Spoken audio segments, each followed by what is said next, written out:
১৯৭৭ সালে শহীদ রাষ্ট্রপতি জিয়াউর রহমান যশোরের যদুনাথপুরে নিজ হাতে কোদাল নিয়ে খাল খনন শুরু করেছিলেন। তার স্বপ্ন ছিল গ্রামীণ অর্থনীতি ও কৃষিতে প্রাণ সঞ্চার। প্রায় ৫ দশক পর ২০২৬ সালের মার্চে দিনাজপুরের কাহারোলে আবারও কোদাল হাতে তুলে নেন প্রধানমন্ত্রী তারেক রহমান। উদ্দেশ্য একই, অর্থনীতিতে প্রাণ সঞ্চার। পিতা পুত্রের এই লিগ্যাসির মাঝখানে বেগম খালেদা জিয়া প্রধানমন্ত্রী থাকার সময়েও খাল কাটা হয়েছিল। এমনকি আওয়ামী লীগের শাসনামলেও অনেকগুলো খাল খনন করা হয়। তবে এবারের খাল কাটা সব থেকে আলাদা। প্রধানমন্ত্রী তারেক রহমান নির্বাচনের আগেই ঘোষণা করেছিলেন ক্ষমতায় গেলে সারা দেশে ২০,০০০ কিলোমিটার খাল খনন করা হবে। এজন্য মহা সমারোহে খাল কাটা কর্মসূচি শুরু করেছে সরকার। কিন্তু একটা প্রশ্ন, রাষ্ট্রপতি জিয়াউর রহমান, প্রধানমন্ত্রী বেগম খালেদা জিয়া, এমনকি আওয়ামী লীগের আমলে যে খাল খনন করা হয়েছিল সেই খালগুলো কোথায় গেল? কেন একই খাল বারবার খনন করতে হয়? কারা খালগুলো ভরাট করে, কারা খালগুলো দখল করে? গত ৫০ বছরে খাল দখলের জন্য কারো বিরুদ্ধে কি আইনগত কোনো ব্যবস্থা গ্রহণ করা হয়েছে? বাংলাদেশের খাল খননের ইতিহাস শুধু অবকাঠামোগত নয়, এটি দেশের রাজনৈতিক ইতিহাসের সাথেও ওতপ্রোতভাবে জড়িত।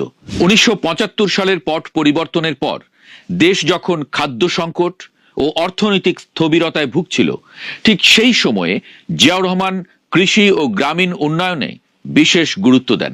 ১৯৭৭ সালে কাজের বিনিময়ে খাদ্য কর্মসূচির আওতায় তিনি যে বিশাল খাল খনন উদ্যোগ নেন, তা পরবর্তীতে জিয়া মডেল নামে পরিচিতি লাভ করে। ১৯৭৯ থেকে ১৯৮১ সালের মধ্যে মোট ২৭৯টি প্রকল্পের মাধ্যমে প্রায় ৩,৬৩৬ মাইল অর্থাৎ প্রায় ৫,৮৫০ কিলোমিটার খাল খনন করা হয়। এই উদ্যোগের ফলে খাদ্য উৎপাদন উল্লেখযোগ্য হারে বৃদ্ধি পায়, সেচ ব্যবস্থার উন্নয়ন ঘটে। এই যুগান্তকারী উদ্যোগ গ্রামীণ অর্থনীতিতে প্রাণ সঞ্চার করে। জিয়াউর রহমানের খাল খনন কর্মসূচি সফল হয় কারণ এটি ছিল একটি সমন্বিত পরিকল্পনার অংশ। শুধু মাটি কাটা নয়, বরং পানি সংরক্ষণ এবং সেচ ব্যবস্থায় জনগণের অংশগ্রহণ নিশ্চিত করা হয়েছিল। স্কুল কলেজের ছাত্র, বেকার যুবক ও সাধারণ মানুষ স্বেচ্ছাশ্রমে খাল খননে অংশ নিত। আর সেচ ব্যবস্থায় স্থানীয় কৃষকদের যুক্ত করা হয়। এটা ছিল চায়নার উন্নয়ন মডেল। এই মডেলে অকর্ষিত জমিকে কৃষি জমিতে রূপান্তর করা হয়। আবার কৃষি ব্যবস্থাপনার দায়িত্ব কৃষকদের হাতে ছেড়ে দিয়ে কৃষি উদ্যোক্তাও তৈরি করা হয়। জিয়াউর রহমান দেশকে আত্মনির্ভরশীল করতে এই মডেলের ব্যবহার করেন। এই মডেলটি পরবর্তীতে স্তিমিত হয়ে পড়ে। ১৯৯১ সালে বেগম খালেদা জিয়া প্রধানমন্ত্রী হিসেবে সরকার গঠন করলে আবারও খাল খনন কর্মসূচি শুরু হয়। কিন্তু আগের মতো সমন্বিত পরিকল্পনা ছিল না। ফলে রাষ্ট্রপতি জিয়ার মতো সাফল্য পাওয়া যায়নি। বিএনপি চেয়ারপারসন তারেক রহমান প্রতিশ্রুতি দেন জনগণের ভোটে ক্ষমতায় গেলে ২০,০০০ কিলোমিটার খাল খনন করা হবে।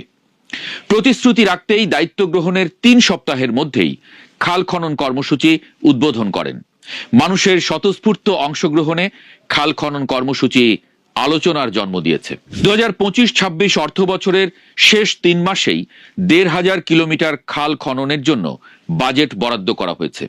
অর্থাৎ প্রতিদিন ১৬ থেকে ১৭ কিলোমিটার খাল কাটা হবে। এই মহাযজ্ঞই আবার নানা প্রশ্ন জন্ম দিয়েছে। শনিবার Bangladesh institute of planners VIP এক সংবাদ সম্মেলনে বলেছে, খাল খনন কার্যক্রমকে কেবল মাটি কাটার প্রকল্প হিসেবে দেখলে এর সুফল পাওয়া যাবে না। খালকে শুধু পানি ধারণের স্থান হিসেবে মনে করলে সবচেয়ে বড় ভুল করা হবে। তারা বলছে, বাংলাদেশে এক একটা খাল কৃষি, মৎস্য, জীবিকা, নগর নিরাপত্তা ও জলবায়ু সহনশীলতার সঙ্গে সরাসরি যুক্ত। একই সাথে এর সাথে নগর ব্যবস্থাপনা, বর্জ্য ব্যবস্থাপনা এবং স্থানীয় অভিযোজন সম্পৃক্ত। তারা বলছেন, শুধু খনন নয়, খালের সাথে নদীকে সংযুক্ত করতে হবে, নিয়মিত পলি অপসারণ করতে হবে, দখলমুক্ত রাখতে হবে এবং নিয়মিত জিআইএস ও রিমোট সেন্সিং ভিত্তিক ডিজিটাল মনিটরিং করতে হবে। তা না হলে একই খাল বারবার খনন করতে হবে, অর্থনীতিতে কার্যকর সুফল পাওয়া যাবে না। আগে খালগুলো দখলমুক্ত করতে হবে, তারপর খনন করলে ভালো হবে। সাধারণ মানুষের এই সরল কথাটাই যেন বিআইপির বিশেষজ্ঞদের কণ্ঠে উঠে এসেছে। ১৯৯১ সালে বেগম খালেদা জিয়া যখন প্রধানমন্ত্রী হিসেবে শপথ নেন, তখন ঢাকায় যত জলাভূমি ছিল তার 70% হারিয়ে গেছে। এই কারণে ঢাকার তাপমাত্রা 3 থেকে 9 ডিগ্রি সেলসিয়াস পর্যন্ত বেড়ে গেছে। অর্থাৎ গত 35 বছরে বিএনপি এবং আওয়ামী লীগের শাসনের সময় যখন সারা দেশে হাজার কোটি টাকা খাল কাটার জন্য ব্যয় করা হয়েছে, ঠিক সেই সময়েই ঢাকার 70% খাল ভরাট করে দখল করা হয়েছে। এর ফলে জলাবদ্ধতা ও বন্যার সম্ভাবনা দ্বিগুণ হয়েছে। বন্যার সময়ে ঝুঁকিও অনেক বেড়েছে। এর একটা বড় কারণ অপরিকল্পিত খাল খনন। নির্বাচনী ইশতেহারে আছে প্রধানমন্ত্রী খাল খনন করতে চান, এই অজুহাত দিয়ে আমলারা কেবল খাল কাটার প্রকল্পই করেন। এই প্রকল্পগুলোতে বিশেষজ্ঞদের যুক্ত করা হয়নি। বিআইপির সংবাদ সম্মেলনেই বলা হয়েছে সরকারের ইশতেহারের 70% কাজের সঙ্গেই প্রকৌশল জড়িত, অথচ এই খাতগুলোর পরিকল্পনা ও বাস্তবায়নে বিষয়ভিত্তিক প্রকৌশলীদের সম্পৃক্ততা এখনো প্রাতিষ্ঠানিকভাবে নিশ্চিত করা হয়নি। বিশ্বব্যাংকের তথ্য অনুযায়ী টেকনিক্যাল লোক না থাকার কারণে বাংলাদেশের প্রকল্পের খরচ 30% বেড়ে যায় এবং প্রায় 3 বছর অতিরিক্ত সময় লাগে। টেকনিক্যাল জ্ঞানের অভাবে 39% প্রকল্প বাস্তবায়নে বাধাগ্রস্ত হয়। একই তথ্য দিচ্ছে এশীয় উন্নয়ন ব্যাংকও, অর্থাৎ আমলাদের টেকনিক্যাল জ্ঞান নেই, অথচ তারাই প্রকল্পের নীতি নির্ধারণ করেন। এর ফলে প্রকল্প ব্যয় প্রায় 1.5 গুণ হয়ে যায় আর সময়ও অনেক বেশি লাগে। এই ভুল পরিকল্পনার কারণেই খালগুলো কাটা হয় ঠিকই, কিন্তু সেগুলো কিছুদিন পর আবার ময়লা জমে ডোবা হয়ে ভরাট হয়ে যায়, আর স্থানীয় প্রভাবশালীরা সেগুলো দখল করে নেয়। অথচ খাল কাটার মূল উদ্দেশ্যই হলো এতে পানি প্রবাহ থাকবে, নদী থেকে পানি আসবে, সেই পানি ধরে রেখে কৃষি জমিতে সেচ দেওয়া হবে। নদী থেকে পানির সাথে সাথে পলিও আসবে, সেই পলি নিয়মিত সরিয়ে দিতে হবে। এজন্য খালে নিয়মিত রিমোট সেন্সিং করতে হবে। আওয়ামী লীগ সরকারের আমলেও খাল খনন কর্মসূচির অভাব ছিল না। চট্টগ্রামে জলাবদ্ধতা নিরসনে 4টি প্রকল্পের জন্য বরাদ্দ দেওয়া হয়েছিল 14,349 কোটি টাকা, কিন্তু অনেক প্রকল্প কাগজেই সীমাবদ্ধ ছিল।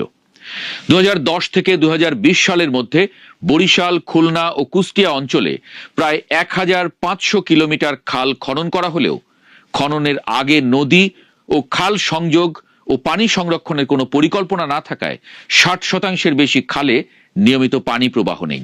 আর খালে পানি না থাকা মানেই সেই খাল ভরাট হয়ে বেদখল হওয়া। যারা দখল করে তাদের বেশিরভাগই রাজনীতির সঙ্গে জড়িত। সরকারি দলের সমর্থক ব্যবসায়ীরাও তাদের আবাসন প্রকল্প বা কলকারখানার জন্য খাল দখল করে। রাষ্ট্রপতি জিয়াউর রহমান এবং প্রধানমন্ত্রী বেগম খালেদা জিয়ার কাটা অসংখ্য খাল এই চক্র দখল করে নিয়েছে। এখন নতুন করে আবার খাল কাটছেন প্রধানমন্ত্রী তারেক রহমান। ইতিহাসের শিক্ষা বলছে প্রধানমন্ত্রী তারেক রহমানের কাটা খালও কিছুদিন পর এই দুষ্ট চক্র দখল করে নেবে। মাঝখান থেকে বাংলাদেশের জনগণের হাজার হাজার কোটি টাকার অপচয় হবে। ভবিষ্যতে যেন মানুষের টাকার অপচয় না হয়, সেজন্য এখনই সতর্ক হতে হবে। আবারও স্পষ্ট করে বলতে চাই, খাল খনন কখনোই বিচ্ছিন্ন মাটি কাটার প্রকল্প নয়। এটি একটি জাতীয় দর্শন, একটি সমন্বিত জীবন ব্যবস্থার প্রতিচ্ছবি। যে দর্শন বাংলাদেশে নিয়ে এসেছিলেন রাষ্ট্রপতি জিয়াউর রহমান, আজ যা এগিয়ে নিয়ে যাচ্ছেন প্রধানমন্ত্রী তারেক রহমান। কাজেই এর সঙ্গে যুক্ত করতে হবে বিজ্ঞান, প্রযুক্তি, আরো বেশি করে জনগণের অংশগ্রহণ। তবেই এই মহাযজ্ঞ থেকে প্রকৃত সুফল পাবে আগামী প্রজন্ম। নইলে এই খাল খনন কর্মসূচি হয়ে উঠবে ভবিষ্যতের আরেকটি বিপর্যয়ের কারণ।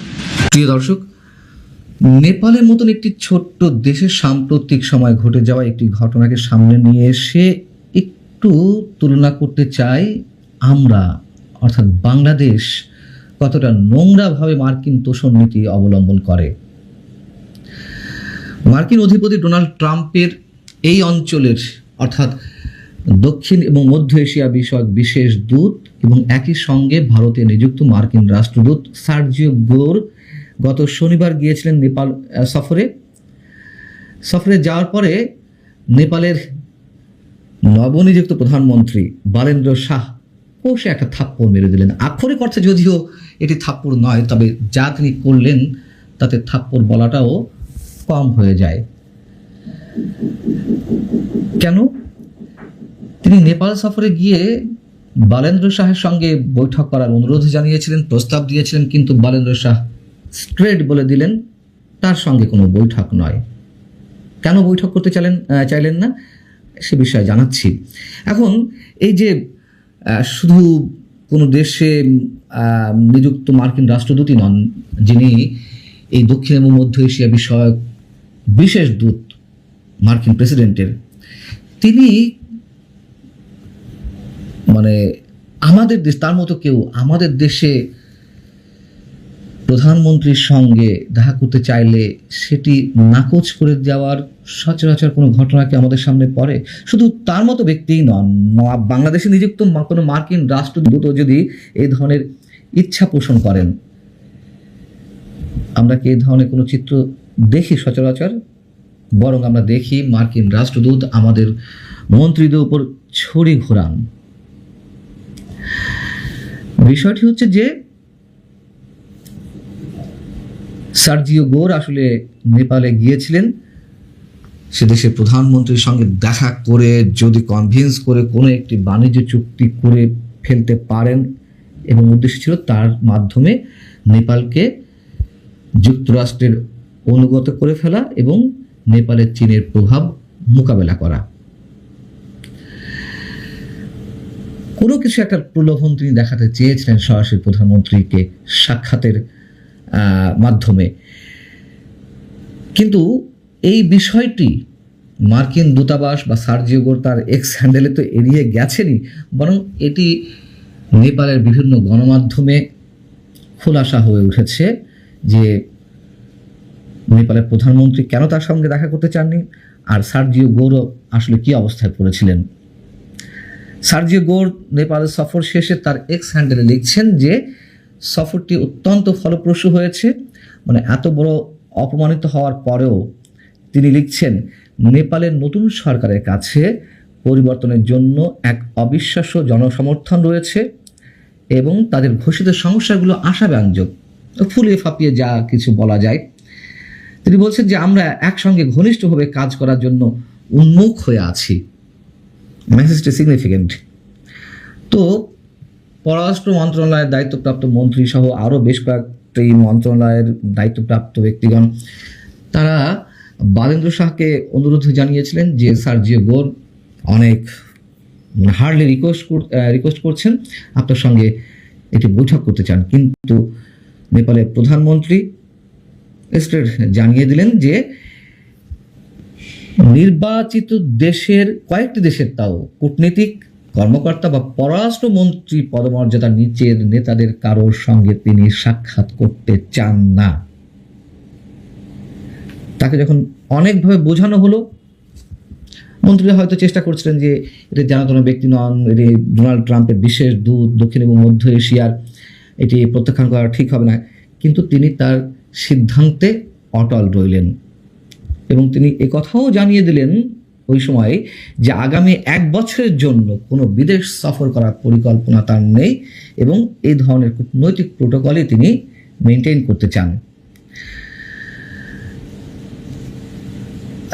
সার্জিও গোরের এই সফরের পর মার্কিন দূতাবাস, ভারতের মার্কিন দূতাবাস, তারা বলল যে এই সফরের মূল লক্ষ্য ছিল যুক্তরাষ্ট্র নেপালের অংশীদারিত্বকে আরও গভীর করা এবং বাণিজ্যিক সম্পর্ক সম্প্রসারণ করা, যার মধ্য দিয়ে নেপালের ক্রমবর্ধমান প্রযুক্তি খাতে নতুন মার্কিন ব্যবসার সুযোগ সৃষ্টি অন্তর্ভুক্ত, ইত্যাদি ইত্যাদি আরও অনেক কিছু লিখল।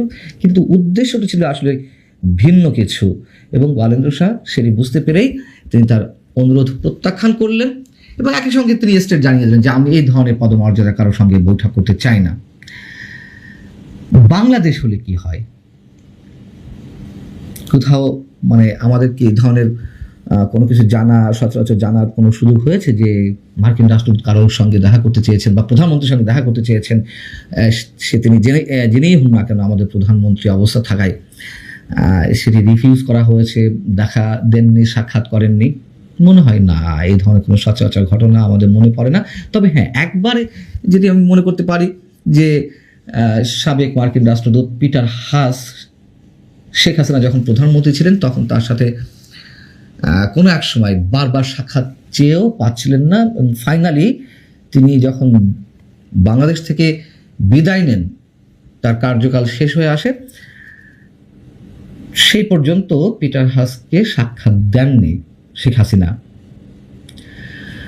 আমাদের কোনো মন্ত্রী কি করেন? শুনি তো যে কেউ কেউ গিয়ে মার্কিন দূতাবাসে গিয়ে হাজিরা দেওয়ারও রেকর্ড আছে। এমনকি আমাদের দেশের গণমাধ্যমও বা অনেক সাংবাদিক মার্কিন রাষ্ট্রদূতের পেছনে পেছনে ঘোরেন। মনে হয় যে কি না কি হয়ে গেছেন সেই ব্যক্তি। এই নেপালেরই অন্তর্বর্তী প্রধানমন্ত্রী সুশীলা কার্কি, তিনি প্রধানমন্ত্রী থাকা অবস্থাতেই মন্তব্য করেছিলেন যে নেপাল কোনো অবস্থাতেই বাংলাদেশ হবে না। কেন বলেছিলেন? এই কারণে নেপালেও জেএনজিদের নেতৃত্বে অভ্যুত্থান সংঘটিত হয়েছে, বাংলাদেশেও জেএনজিদের নেতৃত্বে 5ই আগস্টের আন্দোলন বা অভ্যুত্থান সংঘটিত হয়েছে। এই জেএনজি বা সাবেক ছাত্র সমন্বয়করা যখনই মব সৃষ্টি করে যে দাবি তুলেছে, ডক্টর ইউনূস মেনে নিয়েছেন। তাদের অনেক ধরনের অপরাধ, অপকর্ম, দুর্নীতি এসবের রেকর্ড থাকলেও, এ ধরনের তথ্য প্রমাণ সামনে এলেও ডক্টর ইউনূসের কিছু করার ক্ষমতা ছিল না। কেন ছিল না? অভ্যুত্থানটি তো মার্কিন ব্লু প্রিন্টের মাধ্যমেই হয়েছিল এবং ডক্টর ইউনূস তো মার্কিন এজেন্ট হয়েই এদেশে সরকার প্রধানের দায়িত্বে বসেছিলেন। অতএব তার তো কোনো সাহস ছিল না